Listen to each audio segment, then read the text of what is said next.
Emmanuel Macron is facing a crisis after French fishermen demanded the French president pays up as the UK's fishing licenses sparked panic in the industry. Fishing was one of the main sticking points during negotiations and since the UK's departure from the bloc. Earlier this month, French fishermen blocked a Channel port in protest against new UK bureaucracy. The French seamen claimed their livelihoods were suffering as UK authorities were too slow to issue licenses to fish in British waters. Downing Street hit back and denied responsibility for the delays in issuing licenses to the French fishermen and said the blockade was unjustified. But now, the French president is facing a backlash as fishermen are still waiting for licenses 4 months after Britain left the EU. Xavier Bertrand, president of the Regional Council of Hauts-de-France, tweeted, 4 months after the ministers visited Boulogne-sur-Mer, our fishermen are still waiting for their licenses to allow them to resume their activity. Licenses must be issued urgently.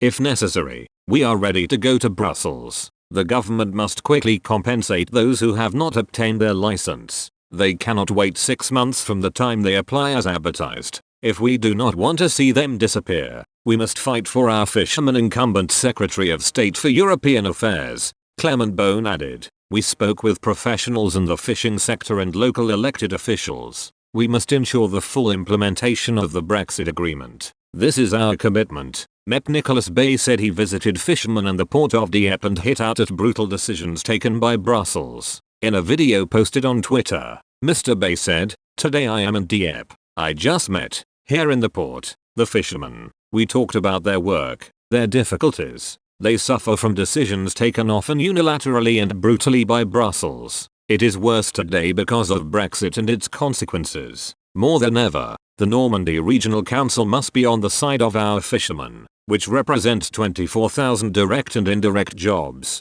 During last year's negotiations, Mr. Macron took a hard line on fisheries and said France would not accept any sacrifices to our fishermen. He rejected London's demands for annual negotiations on fish quotas in British waters, claiming it would damage the EU industry. Under the trade deal secured by Boris Johnson in December, the EU was allowed to keep 75% of the value of the fish it now catches in UK waters, with 25% being returned to British fishermen over the transition period. From 2026, Britain will be able to cut quotas or exclude boats in a zone of 6-12 nautical miles.